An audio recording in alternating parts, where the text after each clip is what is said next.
It is 250 billion years since the world was created, and it is as many years since the human spirit has come down to earth. The separation of the human soul from God is one of the greatest moments of creation. This separation is known in the world of angels as the dawn of the human soul. The soul leaves its source of origin as a divine ray entering the vast universe to perform the work that lies ahead of it. The human spirit has passed through all forms of life, gradually leaving them until it ultimately reached the last one, the human form. It has left all previous forms outwardly, but not inwardly. All these forms still live within the human form to this day. The human spirit will never be free of them. Humankind has evolved through 5 different stages. The time of the next, 6th stage of human evolution, which brings new and bright ideas, is approaching. But this stage will not be the final one either.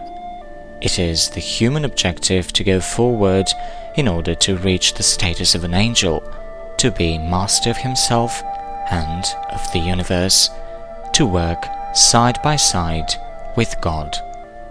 Angels are given great power, the power to rule over solar systems, and this power is something that man subconsciously strives for, but as he is not yet ready for it and does not know how to attain it, he begins wielding his power over his fellow human beings, making mistakes and encountering contradictions. You should be like a brother to your fellow human beings until you attain the status of an angel, so that you may rule and work alongside God.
The awakening of man is determined by his gratitude. Only he who is thankful for everything will awaken. Thankfulness is a force that awakens man from his slumber.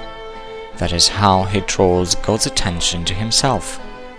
The awakening of the human soul does not mean the wrongdoer turning to God. It means the freeing of the divine within man from all misconceptions, from all delusions he has fallen into throughout eternity.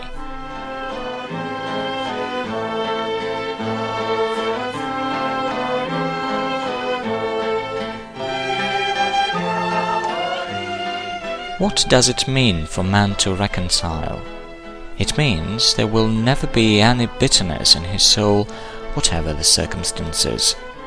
You may say you are reconciled with God, but have you fulfilled your second task to be reconciled with all your brethren? If you have performed this task, then there is one left, to be reconciled with yourself.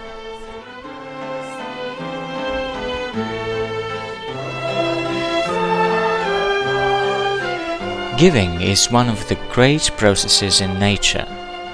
Give, and it shall be given unto you. This law is called the law of universal bounty. Give everything with love, so that your giving may be blessed.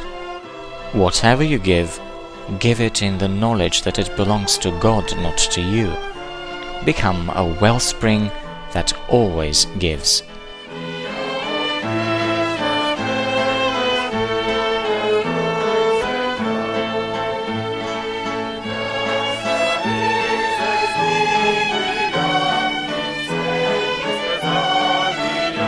Every suffering is a sign that something new is beginning, that there is something you need to learn. When sorrow subsides, then joy comes and begins its work. Sorrow steps down, joy ascends.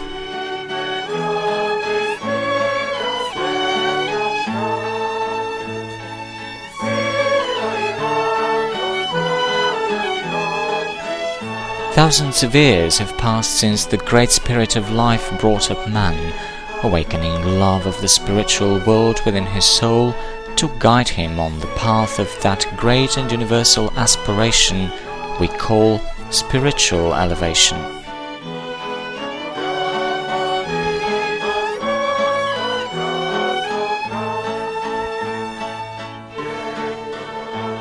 When I say God, I mean that eternal beginning, that infinite space, that great foundation of life. And so, the door of your mind and of your heart should always be open, so that you may hear the voice of God saying, "Come out of your old conceptions, come out of your old life and enter the new life, the new understanding of life."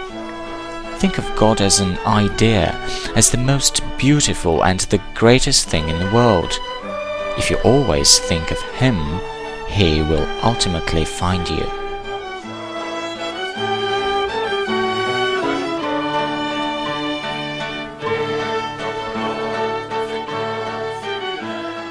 That which can liberate man from his fate is love of God, through which he will learn the law of service. When man decides to begin serving God, then he will be liberated from his arduous fate, from the dark bondage he has fallen into.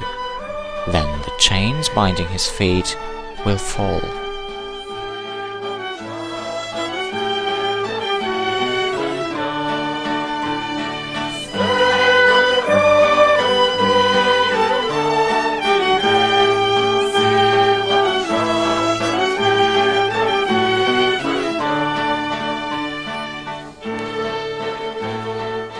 Rejoice and be happy with what you have. Rejoice in your mind, rejoice in your heart, which bears warmth. Rejoice in your soul, which bears God's blessings for thousands and millions of years. Rejoice in your spirit, which shows you the way to God.